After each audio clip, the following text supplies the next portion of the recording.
¿Se escuchan bien? ¿Se escuchan bien? ¿Sí? Se escucha perfecto. Perfecto, bueno. Bueno,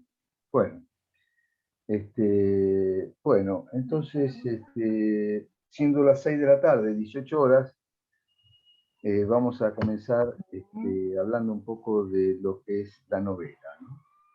¿Querés que yo te presente un poquito, Marcos? Así ¿Cómo no? mientras, ¿Cómo no? porque van entrando 9 personas mientras le damos tiempo. Ya Bueno, sabes cómo somos ¿cómo humanos no? de Sí, tardero. sí. Eh, Bueno, claro. bueno, ahí también porque está empezando a grabar mi compañera Gea Tarsi. Bueno, buenas tardes. Les damos la bienvenida a los que van entrando a esta sala Zoom. Es un taller de escritura narrativa dictado por el director de teatro, actor, escritor, dramaturgo, En realidad, todo eso es Marcos cierto, pero lo más Rottenmeier, cierto es que soy perdón, novelista. que voy admitiendo y voy hablando.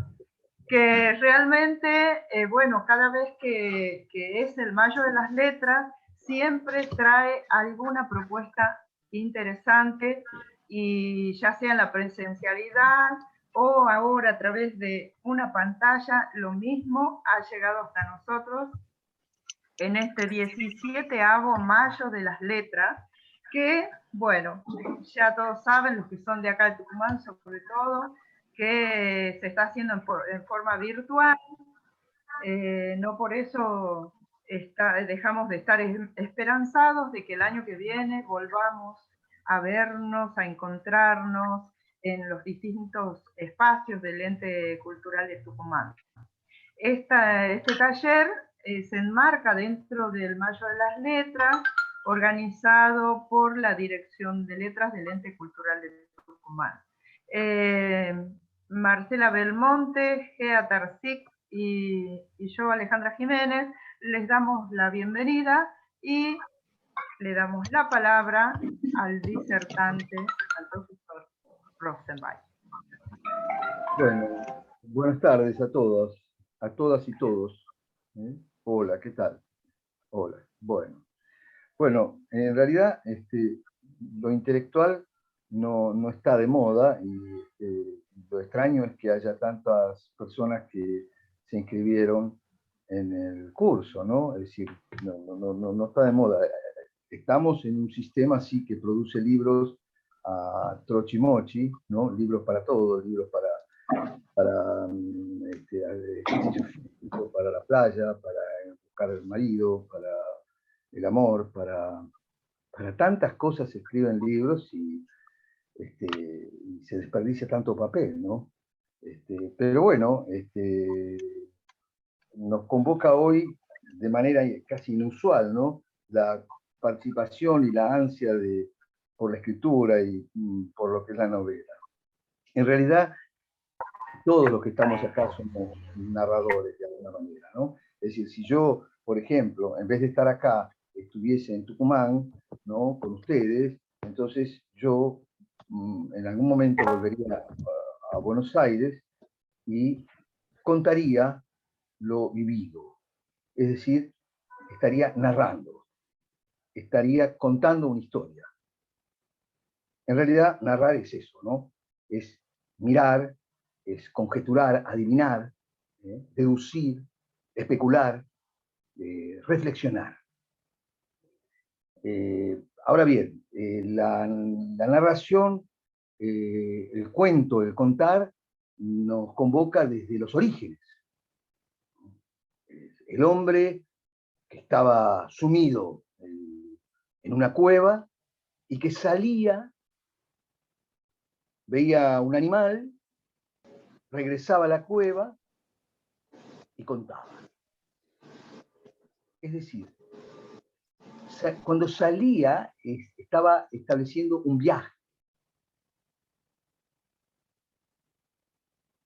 Hay dos formas: el viaje y el investigar, la investigación de ese viaje. Es decir, el que tiene la experiencia del viaje y el que después sabe contarla, esa experiencia. Ahora bien, ese primer narrador que sale pasado los siglos y los tiempos, también se encuentra con el adivino, ¿no? El adivino que predice lo que le va a pasar. Es decir, estamos frente a un otro que nos lleva hacia una espiritualidad, a hacernos sentir lo que pasará en el día de mañana o nuestra muerte. Pero entonces ya no solamente que tenemos el viaje, el experimento, sino también otro personaje que es el adivino, el hechicero. Y allí tenemos dos emblemas de la literatura, dos personajes de la literatura, en esto que les cuento. Por un lado está ¿quién? Ulises, el que viaja. Ulises. Y por otro lado, ¿quién está? Está el Edipo, aquel que va a investigar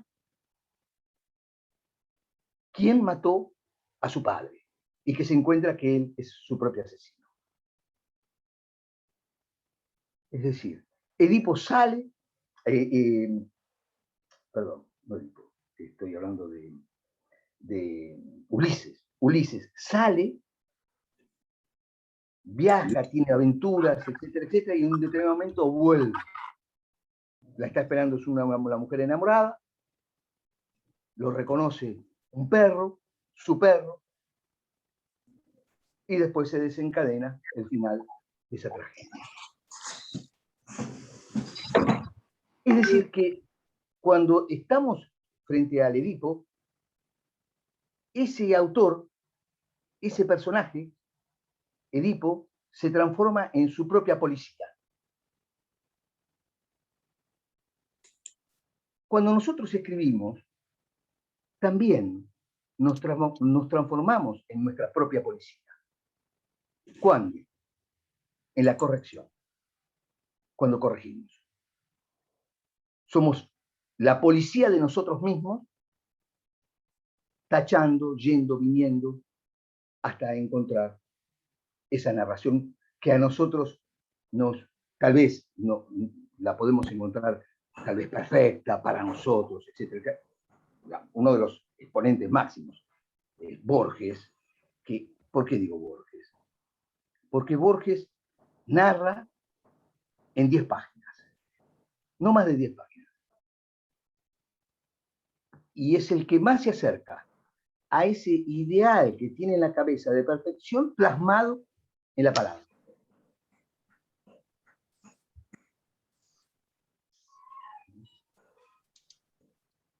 Ahora bien, los modelos literarios, ya son muchos. El western, lo policial. Pero escribir siempre va a ser un acto amoroso. Es decir, un acto amoroso que se escribe desde la herida. ¿Qué digo cuando se escribe desde la herida? Voy a un ejemplo. Una persona, el otro día estaba pensando en una novela que en realidad comenzaba así. Una persona está viajando en moto, tiene un choque, llega al hospital con una pierna colgada. Y el médico le dice al médico, el médico dice, lo vamos a operar. Y él le dice, córteme la pierna.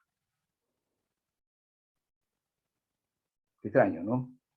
Qué extraño que alguien diga, córteme la pierna. La conducta lógica, ¿cuál sería? Sálveme, doctor. En la vida. Pero la vida no es la narración. La vida no es la novela. Puede parecerse, pero no es la novela. Pero en este personaje, él dice, córteme la pierna. ¿Por qué? Porque la narración surge desde la herida. Es decir, la herida es lo que provoca en el hombre la necesidad de escribir. Siempre se habla de la página en blanco. Hoy, más que la página en blanco, sería el visor en blanco, ¿no? La pantalla en blanco, ¿no? Pero la pantalla en blanco también es necesaria, porque la pantalla en blanco es la angustia. ¿Y nosotros de dónde escribimos? ¿Desde dónde? Desde esa angustia, desde ese dolor. Por eso digo que comencé diciendo que me resultaba extraño tantos escritos, porque estamos viviendo en una época en que todos los medios nos promueven la felicidad.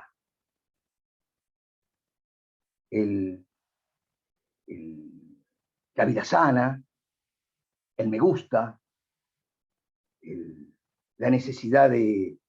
Es decir, como que el dolor está mal visto. Como que da una especie de negatividad. Y vivimos en un siglo supuestamente de una positividad efímera.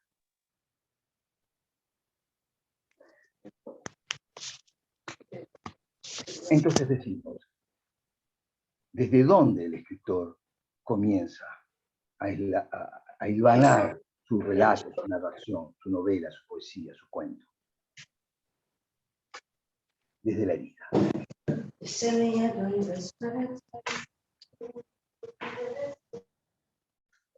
Bien, ¿y cómo se inicia esa narración? ¿Cómo se inicia? Por ejemplo, Cortázar escribe Rayuela. ¿Cómo inicia Cortázar Rayuela? Él está sentado en Buenos Aires, mira por la ventana y ve un edificio en donde personas de dos ventanas distintas hacen equilibrio para pasarse el mate y unos clavos. Esa escena le provoca a Cortázar la posibilidad de escribir un capítulo. ¿Ah?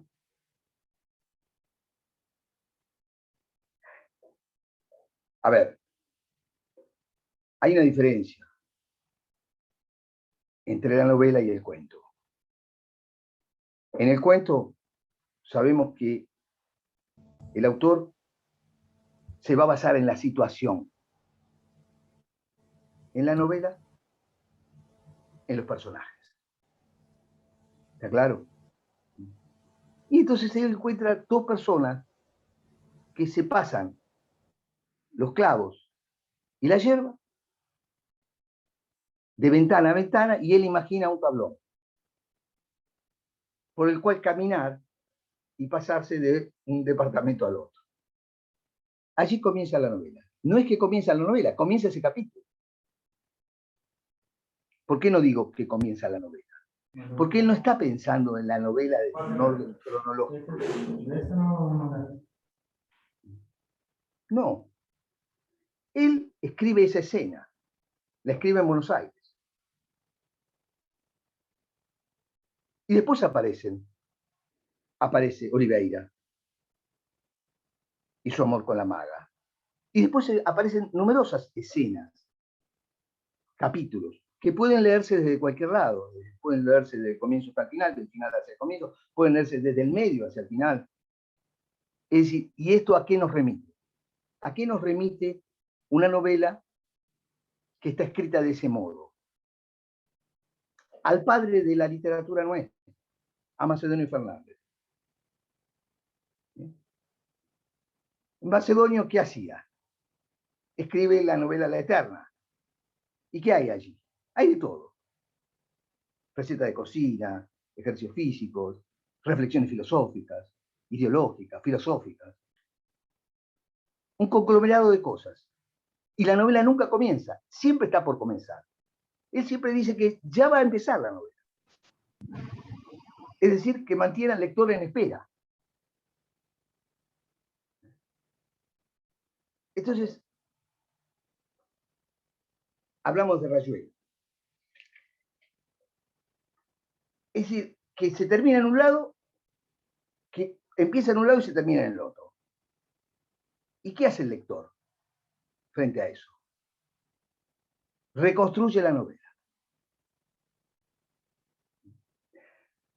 Ahora bien, es decir, que estamos frente a una novela que no respondía a ningún plan. No había un plan premeditado. Yo voy a empezar acá, va a continuar acá, va a pasar esto y voy a terminar allá. No. En cambio, en el cuento es distinto. El cuento, les dije, que se basa en la situación. Y la novela, en los personajes. En la situación, yo sé lo que va a pasar. Puede ser que el final sea distinto, puede ser que lo cambie el final durante el transcurso del trabajo. Y también se va a diferenciar en ese final. ¿Por qué? Porque en el cuento el final es cerrado. ¿Estamos de acuerdo? En cambio, en la novela el final es abierto. Es decir, Sábato en el túnel, en el Soledades y Tumbas, Martín va hacia el sur. No sé qué va a pasar con él en el sur. George Lucas dice algo realmente maravilloso, realmente para tenerlo en cuenta, que es la novela es la épica de un mundo sin dioses. ¿Por qué? La épica de un mundo sin dioses.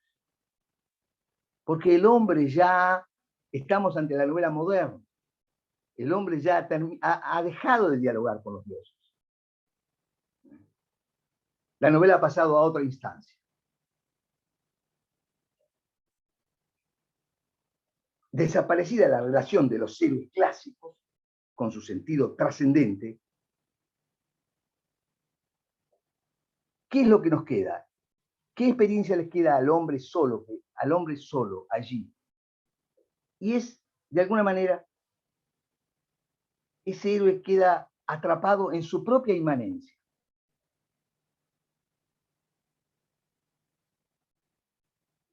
Bueno, tenemos a Saera, a Puig, a Walsh, vamos a hablar de...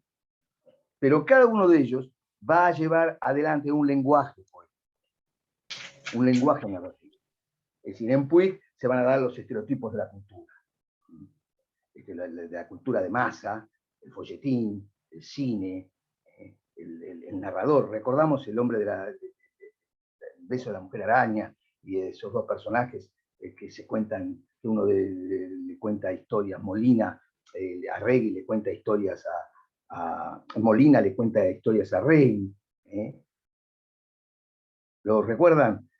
Molina, que está allí en la cárcel y está para sacarle información y que después todo se varía, todo varía, todo se modifica en una relación de amor.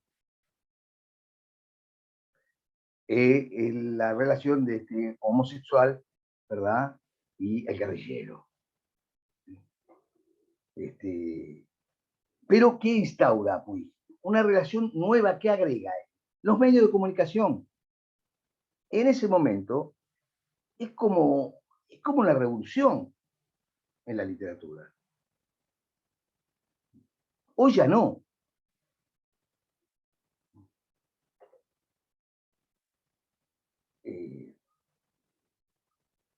Walsh toma fundamentalmente lo ideológico y dice que en realidad está contra la ficción.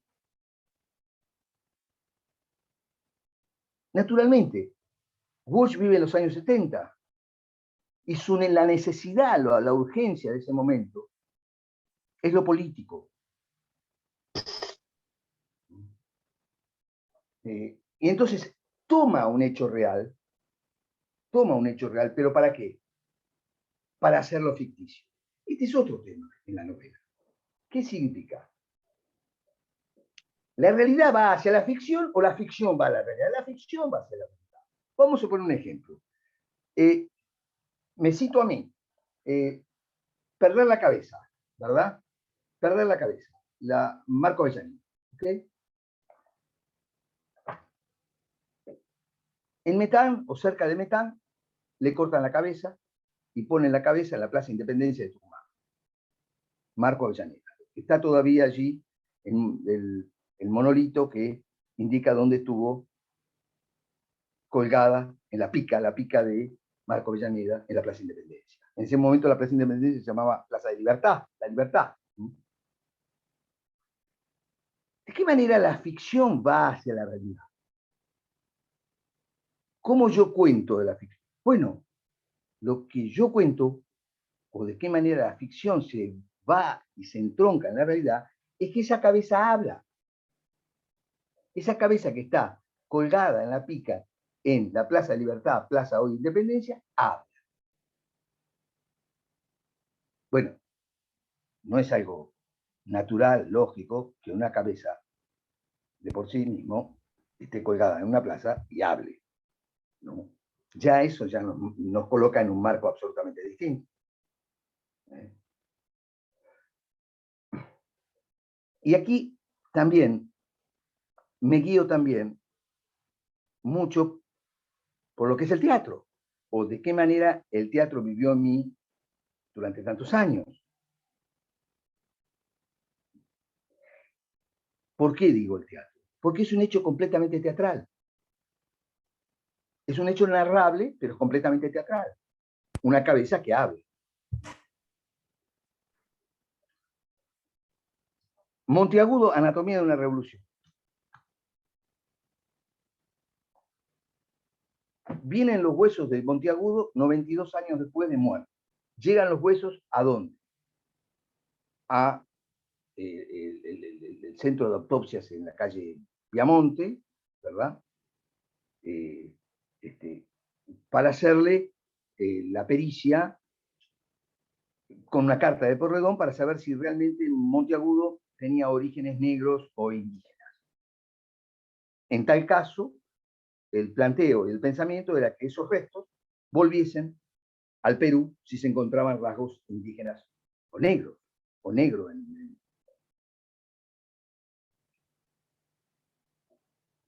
Que los huesos hablen, que un cuerpo muerto hable, de qué manera la ficción entra en la realidad.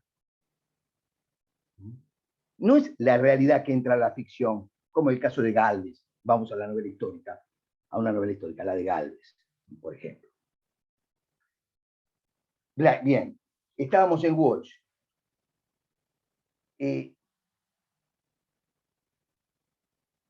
Lo que Walsh como pues hacen es investigar. Y para eso se sirven del recurso de la novela policial. Walsh en Operación Masacre, que parte de la información para desarrollar la experiencia. Bien, pero retomo al principio, vuelvo al principio. Escribir. Escribir. Ser escritor. ¿Qué es ser escritor? Es preguntarse. Preguntarse, ¿quién soy?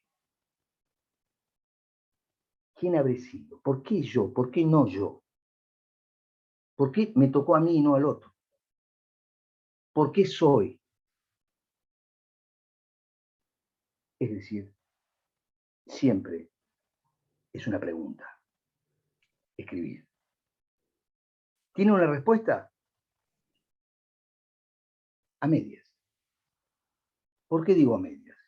Porque la verdad nunca vamos a encontrar la verdad. Vamos a encontrar aproximaciones a una verdad.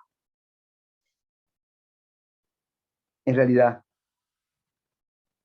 para el judaísmo, la verdad solo se encontraría con la llegada del Mesías, cuando todos los muertos, con el nombre de Dios, que es el innombrable.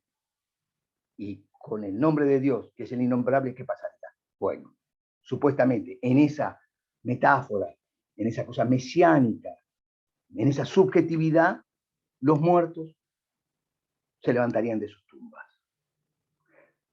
A ver, como poesía es maravillosa, ¿no? ¿O no?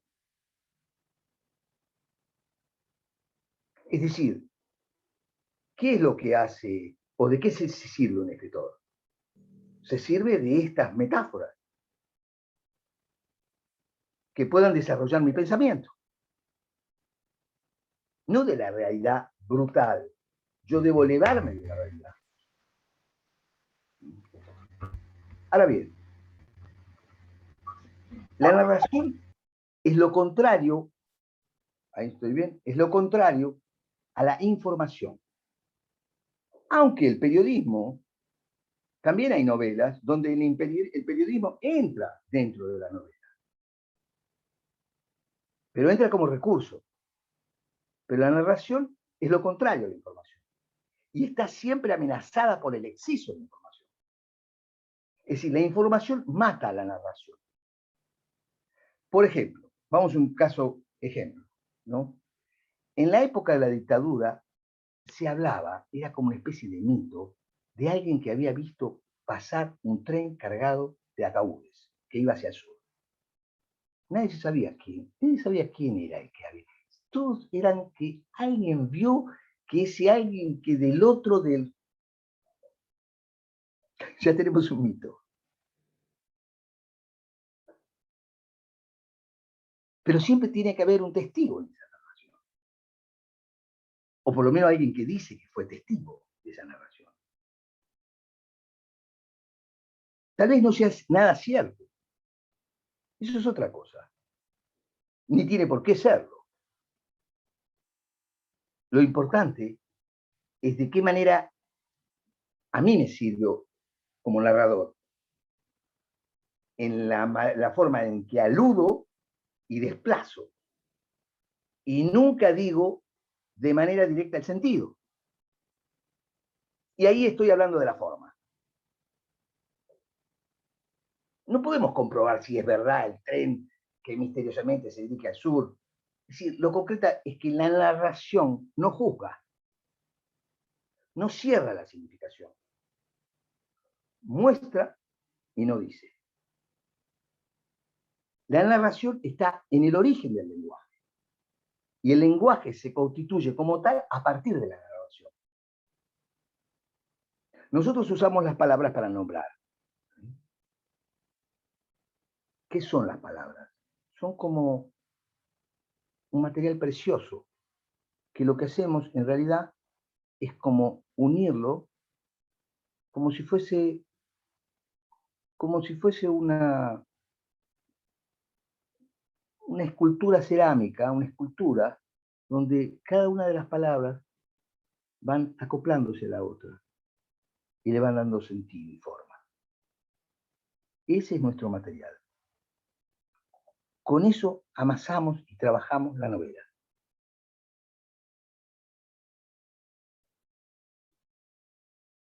Es decir, usamos las palabras ¿para qué? Para nombrar algo que no está ahí.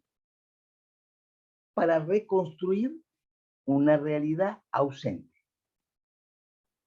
Para encadenar los acontecimientos. Para establecer un orden.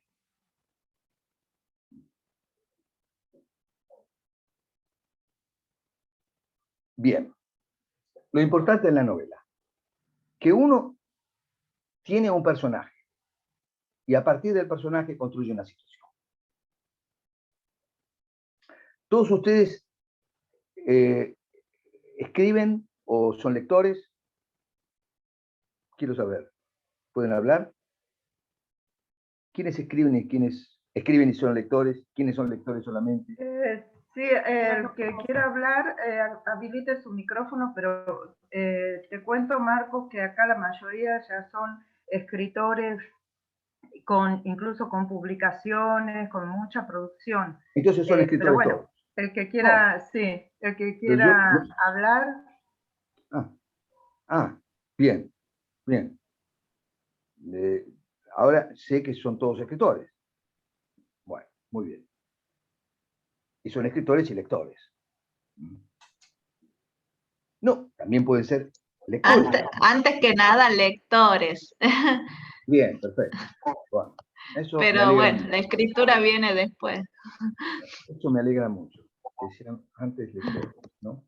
Porque todo el mundo escribe. Sí. Y no estoy hablando mal de nadie, pero simplemente digo que todo el mundo escribe. Es decir, escribe en blog, escribe en Facebook, escribe donde pueda, escribe en la pared, escribe cosas. Bueno, no sé, no. A ver, es parte del desarrollo de la vida de cada uno de nosotros, ¿no? Bien, bien, bien. Hay un escritor, no recuerdo quién, que dice que la lengua es el aliento de la escritura. Dice, la cuna donde se mecen las palabras. Escribir es vestir con palabras el silencio del lenguaje. Hermoso, ¿no? Sin lengua no hay estilo. Para escribir hay que tejer secretos entre las palabras. Ahora bien, la mirada del escritor, nosotros volvemos al comienzo, dijimos aquel hombre que está en las cuevas, que sale y mira, va y observa un animal y regresa a su cueva. Hoy el hombre sale, viaja y fotografía cada instante de la vida, cada cosa, llena de miles de fotografías. Es como si quisiera atrapar toda la realidad vivida en fotografía.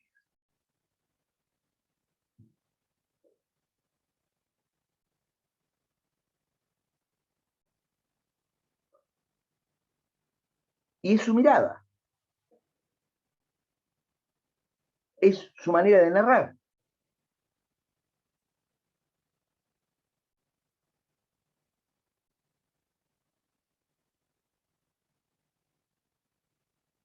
Ahora bien, la memoria es la infancia del escritor. ¿Qué quiero decir? Que cuando un escritor escribe, siempre le van a estar rondando en su cabeza mitos. Y uno de los mitos más importantes es su propia infancia. Porque allí va a encontrar un material invalorable, digamos, un material supremo, su infancia. Tal vez allí esté gran parte de lo que va a ser su literatura, ¿no? Claro que pensar siempre es doloroso, ¿no? Y dijimos desde el comienzo que escribir duele. Por eso a veces damos tantas vueltas para escribir, ¿o no? ¿O no? No somos, bueno, no es mi caso, ¿no? Claro, no somos Macedonio Fernández. Macedonio Fernández agarraba y llevaba y era una impronta de palabras y palabras, ¿no? Cortázar lo mismo. Pero siempre escribir a ambos les debió resultar doloroso. Yo lo conocí al hijo de Macedonio Fernández, Adolfo Urbieta. Fue profesor mío cuando yo tenía 14 años en la Escuela de Teatro de Loma de Zamora, ¿no? Adolfo Urbieta era un poeta y que la última parte de la obra de Macedonio Fernández se publicó gracias a él porque él la recopiló todos los papelitos y papeles habidos por la casa y de esa manera se publicó parte de la obra de Macedonio Fernández. Yo me acuerdo, yo tenía 14 años y con algunos compañeros y Adolfo Ubieta, salíamos, terminaba la clase y nos íbamos a tomar vino de borra. Es decir, el vino más barato que había, era muy pobre Adolfo Ubieta, siempre tenía un saquito, una corbata, era realmente muy humilde, y siempre nos contaba todas las historias y anécdotas de Marcelino Fernández.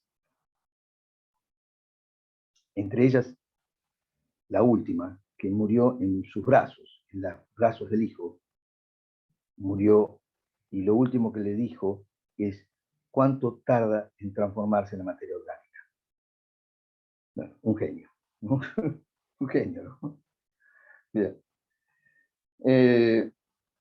Estábamos,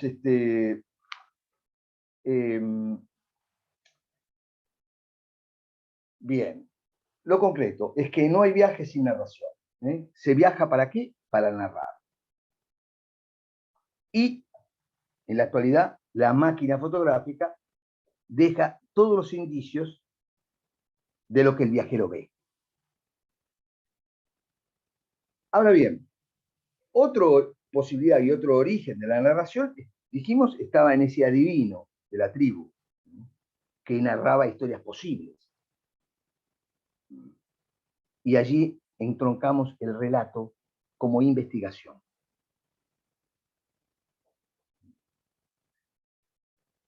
Bien, dice Roland Barthes, esto es muy interesante, lo tengo acá anotado, dice: el que narra no es el que escribe. Y el que escribe no es el que es. ¿Qué quiere decir? El que narra la historia no tiene que ser identificado como el escritor, como el que escribe la historia. Y el que escribe la historia no tiene por qué ser identificado como una persona real.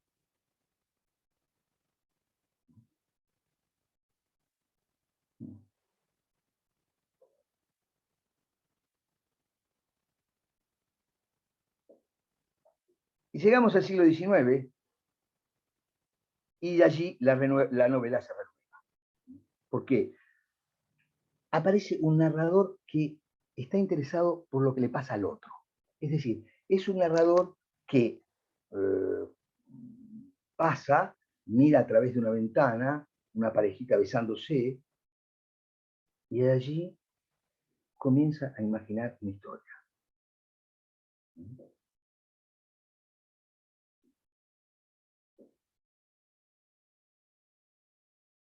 Ahora bien, esto es, en la novela 19 también surge la novela policial. Bueno, Watson y Sherlock Holmes, el detective que investiga y le cuenta al narrador. Es como si ese narrador se desdoblara en el narrador que narra y el detective que investiga. Esta misma estructura que les cuento de lo que es la novela policial está presente en Los adioses de Onet. No sé si la leyeron ustedes, si les la recomiendo. Les voy a leer aquí, lo tengo por acá, el comienzo. ¿Por qué se lo voy a leer? El comienzo de Onet. Fíjense, dice: ustedes saben de qué trata Los adioses de Onetti. Hay un almacenero que es el narrador. Estábamos hablando de la bifurcación. Es decir, un narrador que es el almacenero, que ve lo que sucede, ve la situación y saca conclusiones. Al pueblo llega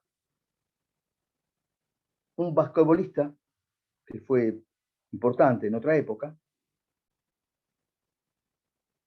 Estamos hablando de Córdoba, de la tuberculosis. Pueblo donde hay un hospital, un sanatorio, una clínica donde van los enfermos tuberculosos.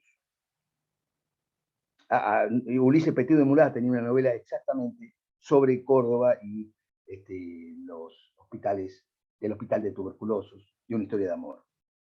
En el caso de Onetti, se trata de un personaje que llega a ese pueblo, que llega al almacén y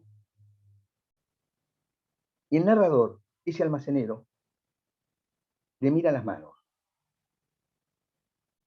y profetiza.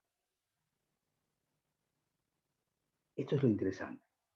Fíjense, el personaje llega, pide una cerveza y el narrador, el almacenero, dice: quisiera no haberle visto más que las manos. Me hubiera bastado verlas cuando le di el cambio de los 100 pesos y los dedos apretaron los billetes. Trataron de acomodarlos y enseguida, resolviéndose, hicieron una pelota achatada y la escondieron con pudor en un bolsillo del saco. Me hubiera bastado aquellos movimientos sobre la madera llena de tajos, rellenados con grasa y mugre, para saber que no iba a curarse. Ya lo predice, que no iba a curarse. Que no conocía nada de dónde sacar voluntad para curarse. Ve las manos y comienza a profetizar el narrador.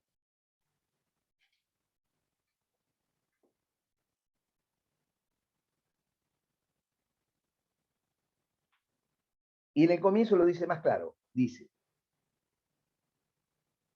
quisiera no haber visto del hombre la primera vez que entró en el almacén, nada más que las manos, lentas, intimidadas y torpes, moviéndose sin fe, largas y todavía sin tostar, disculpándose por su actuación desinteresada. Hizo algunas preguntas y tomó una botella de cerveza de pie en el extremo más sombrío del mostrador, vuelta a la cara, sobre un fondo de alpargatas del almanaque, embutidos blanqueados por los años, hacia afuera, hacia el sol del atardecer y la altura violeta de la sierra, mientras esperaba el ómnibus que lo llevaría a los portones del Hotel Viejo. En Onetti, en esta novela, En los adioses, que es una genialidad, en realidad es una nube, ¿no? Hay dos historias. Por un lado tenemos este narrador, este almacenero, que vaticina, que vaticina la historia de este personaje, que además recibe las cartas y entrega las cartas a las personas a quienes les llegan las cartas, la correspondencia, y escribe, y llegan dos cartas, llegan siempre cartas de dos personas distintas, hasta que aparecen esas dos mujeres, en distintos lapsos de tiempo.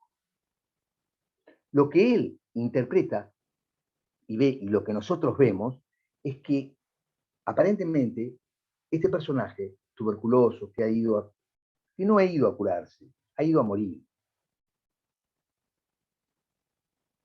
tiene una relación con dos mujeres, una joven y otra mayor, de 50 años.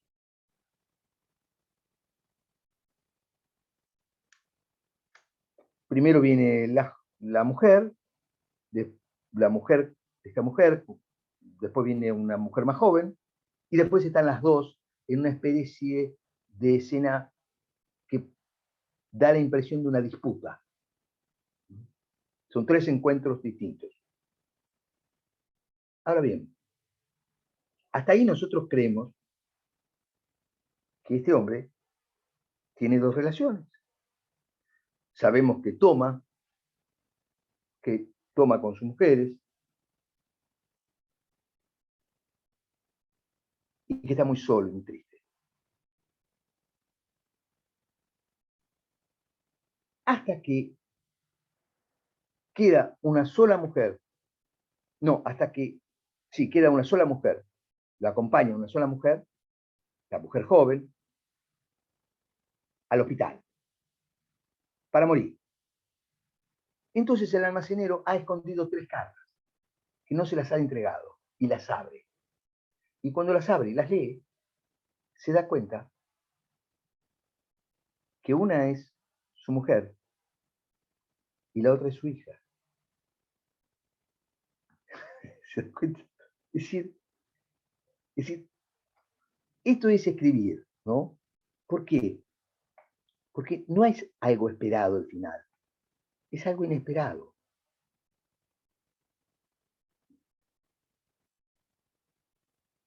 Entonces, ella lo asiste hasta lo último, se queda dormida y aparentemente él sale del hospital, llega a un lugar que se llamaba la casa de la, ya no recuerdo cómo se llamaba la casa de que era una casa donde se habían suicidado 3 personas, 3 mujeres.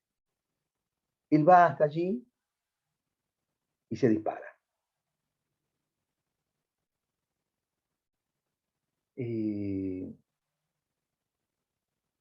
Los finales. ¿Qué tema es los finales? Bien. Entonces decíamos que Roland Barthes decía que el que narra no es el que escribe. Y el que escribe no es lo que es. No es el que es. El que narra la historia no tiene que ser identificado con el que escribe la historia. Y el que escribe la historia no tiene por qué ser identificado con una persona real.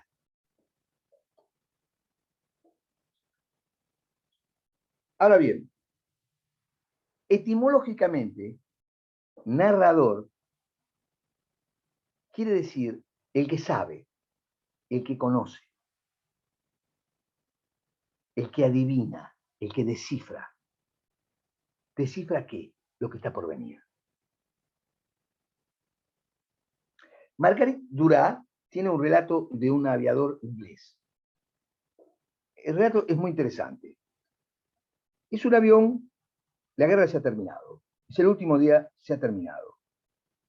Hay un aviador que está joven, muchacho joven, y que una batería nazi o no sé qué eh, lo tira al avión, y el avión chico, en realidad, cae sobre un árbol. Y el muchacho muere. La gente lo trata de salvar, es toda una maniobra hasta sacarlo del avión, ¿eh? Pero el muchacho muere. Pero fue el último muerto de la guerra. Es como que la guerra ya había terminado. Entonces, lo van y lo entierran, casi que lo hacen como un santo. Y al año viene un profesor, pero está enterrado de manera anónima, no tiene nombre, pero ellos han hecho como una lápida, y pasado un año viene un profesor para hacia su tumba, reza por él,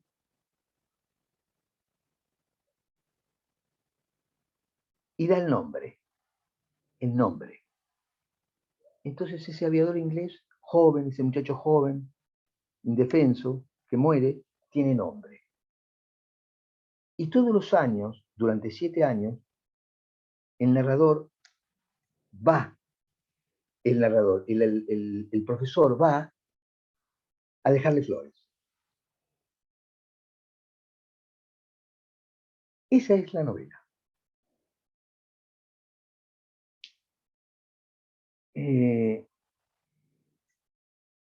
Hay un nombre. Ha comenzado a tener ese aviador un nombre. El nombre de un personaje. Hablar de los nombres de los personajes. ¿Cómo se llega al nombre del personaje? A veces, por lo general, hay un personaje, algunos personajes tienen un nombre de manera inicial. Pero a veces, la mayor parte de las veces, ese personaje, esos nombres van cambiando durante la historia de la novela. Pero fíjense que el nombre es tan importante en la cultura judía. Hay una frase que dice, creo que la Mishnah, dice que se borre tu nombre. ¿Y qué es que se borre tu nombre? Cuando se muere, se supone que el nombre de cada uno está en el libro sagrado. Existe. Queda inscripto en el libro. Pero que se borre tu nombre es casi no haber existido. Casi no, es no haber existido. Es como la pena mayor. Que se borre tu nombre. Es decir, es quien dice eso a un otro, es que lo odia completamente. Nombrar. En la novela, nombramos.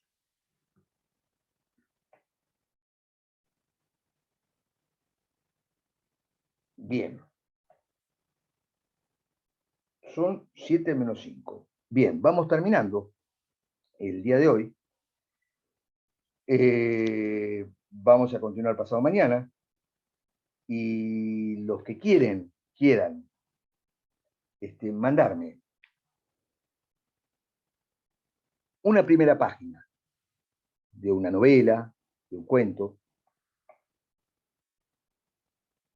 y la síntesis en 15 líneas de la novela, la próxima clase, en la segunda parte de la clase, lo podemos trabajar. A ver, démosle audio para que a ver si está todo claro.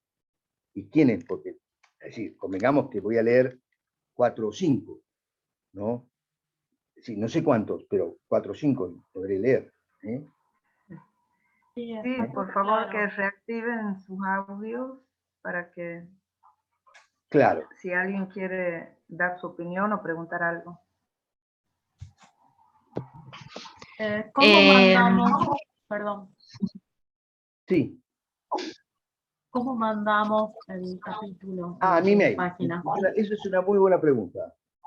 Ya lo ponemos en el grupo, chicos. No. Sí, bien. No se preocupen. No, a mi mail. Mi mail es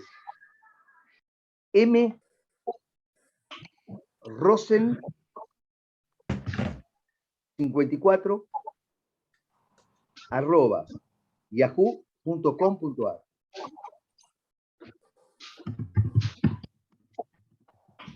M de Marcos. Gracias. Rosen, ROSN, 54@yahoo.com.ar.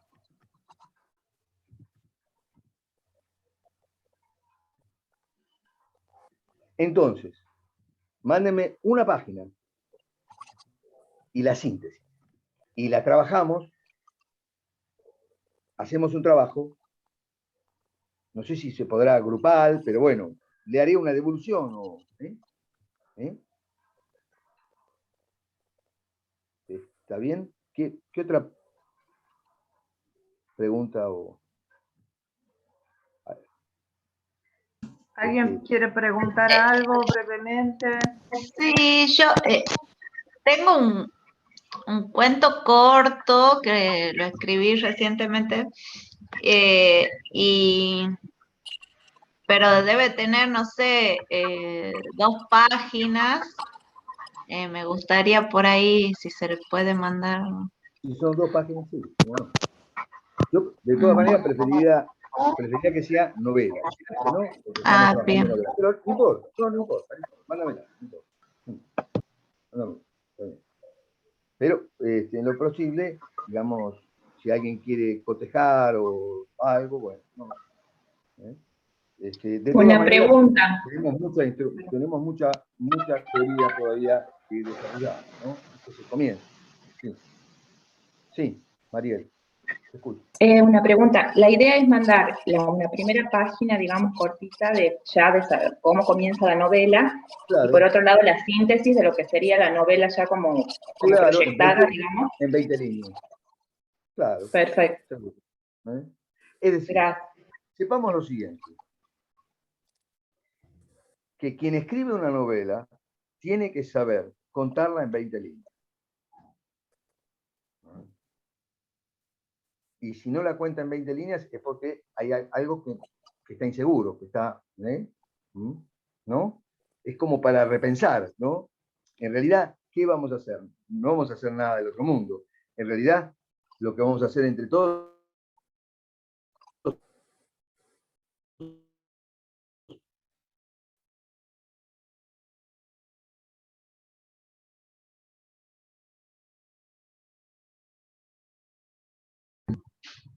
Yo no escucho nada, ¿se cortó? No, me parece que él no está hablando. Se cortó él. Ustedes ven que, se le detuvo la imagen, sí. Se detuvo. Está congelado. Está congelado, sí, no se escucha. Sí, es como, bueno, de todas formas, él ya como que inició la despedida. Cualquier cosa también considero que le pueden preguntar por mail. A ver, sí, se le cortó. Se dejó, ya no lo veo en ningún lado. Yo no lo veo. Bueno, nos vemos mañana. Antes que se retiren, aprovecho la oportunidad para invitarlos. Ahora, a continuación de esto, hay, si quieren le ponemos por el WhatsApp, la presentación de un libro de la escritora Honoria Celaya de Nader, que bueno, ustedes como escritores, ¿no es cierto?, es muy válido estar acompañando a los colegas y bueno, creo que se va a sentir feliz para el que pueda entrar. Igualmente es una presentación breve, así que... Y mañana también les voy a poner en el grupo una charla que no se la pueden perder, porque yo ya la escuché en otra oportunidad. Es con un literato y escritor, narrador chileno. Él es Manuel Peña Muñoz, y el narrador argentino Claudio Ledesma. Ambos van a desarrollar la disertación titulada Clásicos imprescindibles de la literatura infantil y juvenil. Que acá hay varios que escriben para niños, pero realmente es como un pasaje por todos los libros, desde el primero, desde el Pachatantra hasta los libros álbum que hay en la actualidad. Bueno, una cosa riquísima, exquisita. Así que los vamos a estar invitando también para mañana a las 20. Bueno, gracias. Chao, nos adiós. Despedimos, chao. Nos despedimos. Muchas gracias. Hasta Adiós. mañana. Gracias. Hasta luego, Muchas Chao. gracias por todo. Chao.